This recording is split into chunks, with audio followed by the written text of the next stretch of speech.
Hello, we're the History Hikers. I'm Dries. And my name is Jente. And we're at La Cité de Carcassonne, which is amazing looking from the outside. I've been here before, but Jente hasn't. So we both can't wait to see this. It's got a beautiful history with it. We'll overlay some text because it's all masks inside. We'll do some voiceovers and give you information about the history and the castle. Let's go and check it out.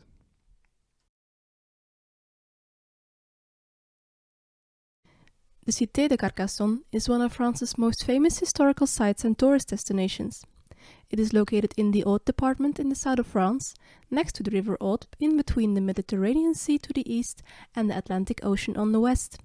It commands the plains between the Montagne Noire massif in the north and the Pyrenees in the south. The medieval city is built on a slightly elevated plateau near the river on the crossroads of several major trade routes.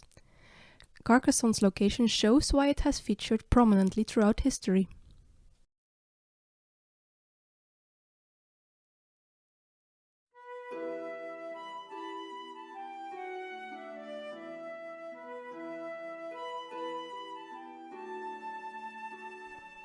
After earlier settlements in the region during the Stone Age by Celtic tribes, the Romans founded the Colonia Julia Carcaso and the Castellum Carcaso around 33 BC.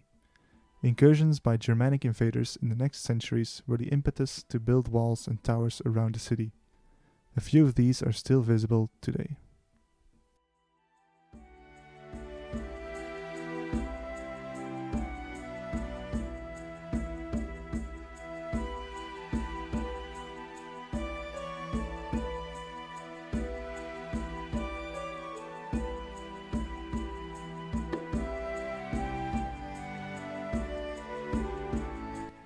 Near the end of the Western Roman Empire in the 5th century AD, the area was settled by the Visigoths, who kept Carcassonne and its walls in relatively good shape.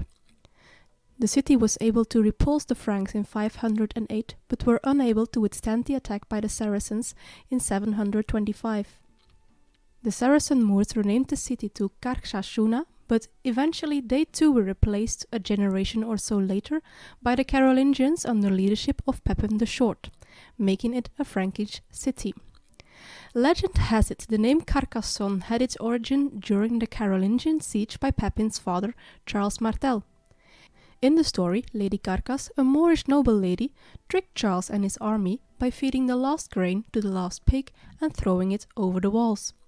Upon seeing this pig, Charles and his army thought the city would never surrender, and they promptly retreated. Lady Carcass celebrated her victory by ringing the bells, and someone told Charles, "Sire, Lady Carcass' son," which means in French, Lady Carcass is ringing the bells.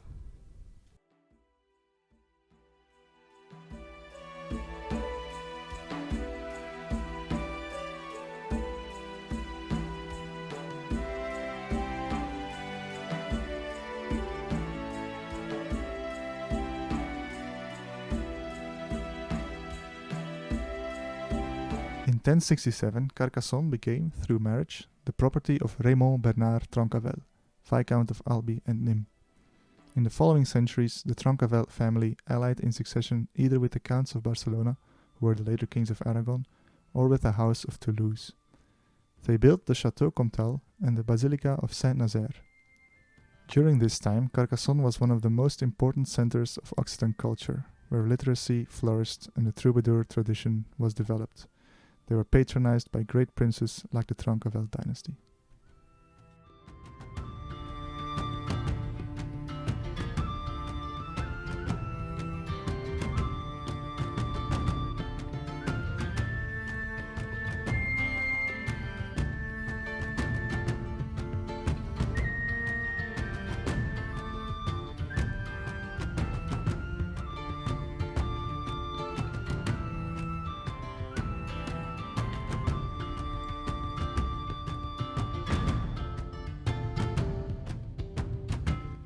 This period of prosperity came to an abrupt halt during the Albigensian Crusade. In the hot summer of 1209, the large crusading army appeared in front of the city. The then Viscount of Carcassonne, Raymond Roger Trencavel, refused to extradite the Cathars in the city, so the siege by the Crusaders started. Refugees began flocking to the city and supplies began running low. When the Crusaders were able to cut off the city's water supply as well, Raymond Roger decided to negotiate a truce. During the negotiations, he was taken captive, after which the city surrendered. The leader of the crusade, Simon de Montfort, was made a new viscount, and Raymond Roger spent the last years of his life in his own dungeon.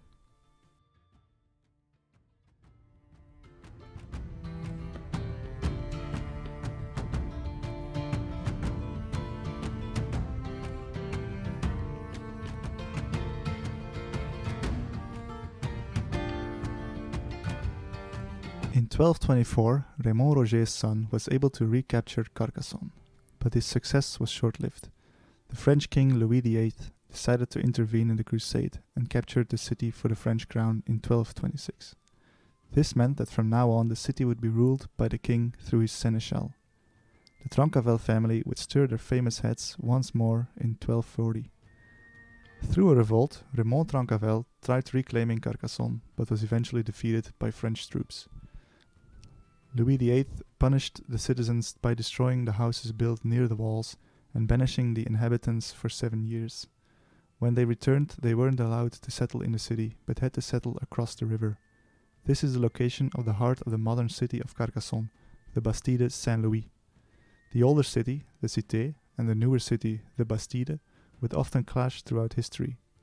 During the wars of religion, the citizens of the new city were Protestant, while those of the old stayed Catholic, which gave birth to bloody fights between both Carcassonnes.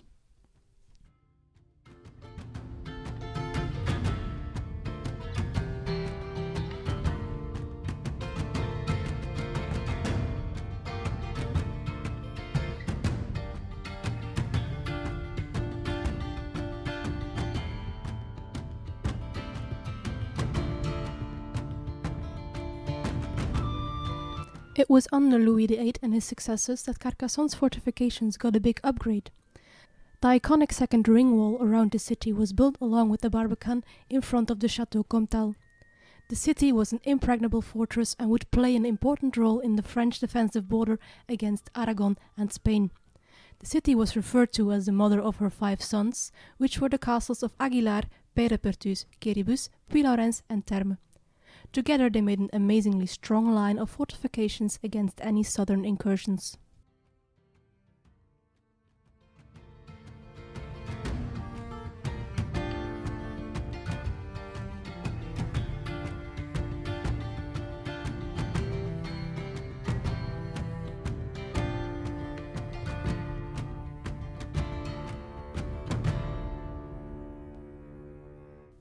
The Cité and its fortifications began decaying after the Treaty of the Pyrenees in 1659. The border with Spain moved further south and Carcassonne's strategic importance diminished. The impressive city walls crumbled and the basilica was used for storage by the French revolutionaries in the 18th century. Thankfully, the city got a much-needed facelift when famous architect Eugène Viollet-le-Duc was tasked with restoring Carcassonne's walls and fortifications. Because of the amazing restoration, we're able to feel as if we've teleported through the Middle Ages.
To enter the castle, you first need to pass through the Barbican in front and then cross the wide moat over a narrow bridge. From here you feel the towers and walls of the castles loom over you, making you feel very small. The tour around the castle starts with a walk through each lavish residences. You get a feeling of the wealth the Viscount of Carcassonne would have had.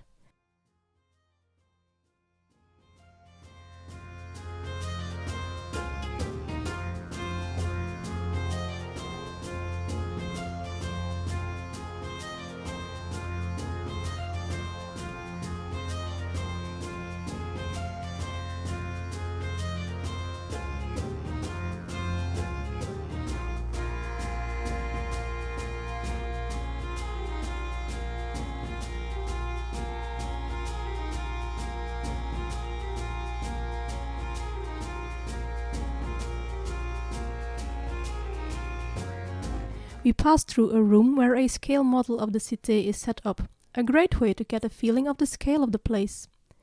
Eventually we're able to walk around the ramparts of the castle itself. From here you have amazing views over the city, its walls and the surrounding landscape.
We next enter the castle's gatehouse. The signs give information over how there used to be 2 portcullises, which were operated on different levels of the gatehouse. This way, if there was treason by the soldiers on one of the levels, only one of the gates would have been opened and not both. Looking around, you might imagine this is what the castle looked like during the Albigensian Crusade, but that is not the case. Most of the defensive structures date from after the Crusade, when the city was under the rule of the French king. The next section of wall has its hoardings reconstructed. These wooden structures would have been erected during sieges for added protection to the defenders. From these hoardings they are safer for incoming arrow fire, and they were also able to throw stones or other projectiles on the attackers at the foot of the wall. These stretches of wall are the only ones that have these hoardings reconstructed, but you would have to imagine these wooden constructions around the entirety of the castle walls. From outside you can still see the holes in the walls where the wooden beams would have sat. At the end of the first stretch of hoardings, we get a clear view of the Barbican in front of the castle itself. If the castle was under siege, this was a great place to gather soldiers for a possible sally-out. You can also see that the back of the gate's tower is open. This was an elegant solution to a potentially big problem. Should attackers breach the Barbican, they would still be completely unprotected from arrow fire coming from the castle. Attackers would be unable to use the tower to hide.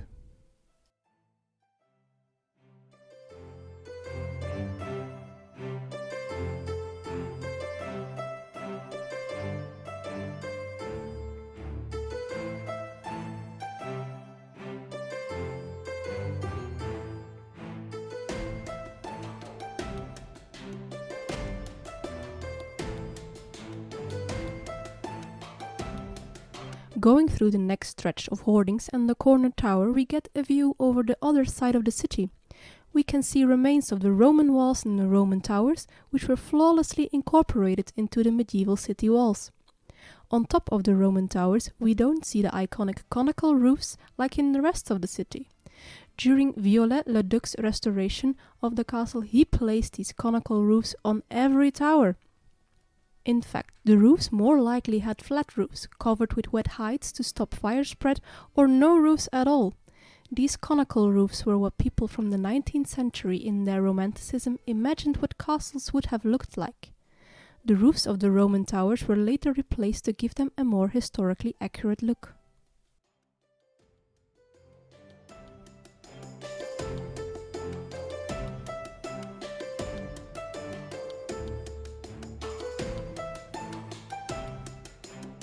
This next corner is very interesting.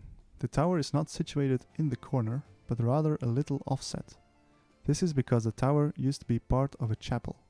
The walls had to be built around the chapel, and the tower was incorporated into the defensive structure. This is why there is no corner tower here.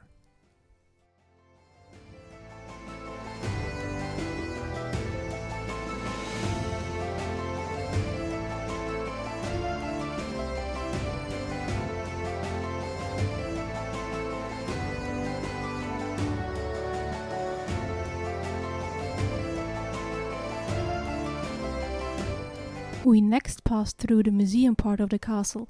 Here we have various different stone statues or artifacts from all over Carcassonne, like from the basilica or the later built Bastide. For example, these beautiful arches in the middle of the room all come from a house from the Bastide. The house was demolished, but the arches were saved and placed here.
After visiting the Chateau Comtal, you're also able to walk over a part of the inner city walls.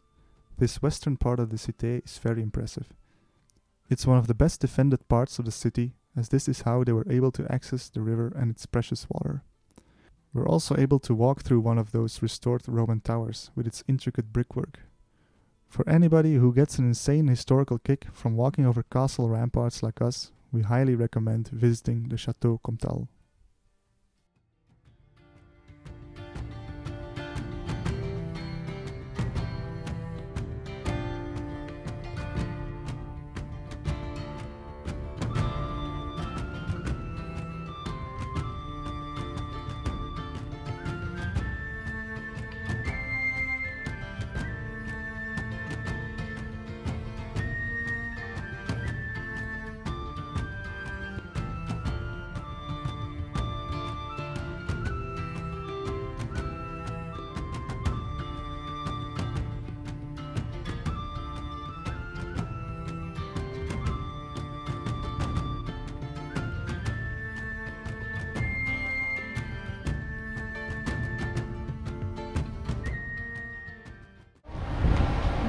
Well, we're about to leave Carcassonne.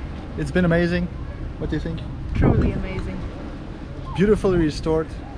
I think it's time for the subjective arbitrary castle score. Solid 10, maybe 11. But how far does the scale go? 10. Okay, well yeah, then a solid 10 as well. I don't think you can give Carcassonne anything else than a 10. Such a beautiful restoration. You can walk on the walls. The museum inside the chateau is amazing. Such a great atmosphere inside. Love it. Every time I come here, I'm gonna come back. History Hikers signing off. Thank you for watching. If you want to see more of this type of content, check out the playlists on our channel. Be sure to give us a thumbs up if you've enjoyed and leave a comment if you have any feedback. Consider subscribing and hitting the bell icon to receive a notification when we upload new videos. We are the History Hikers, we share the castle love, and until next time. Bye!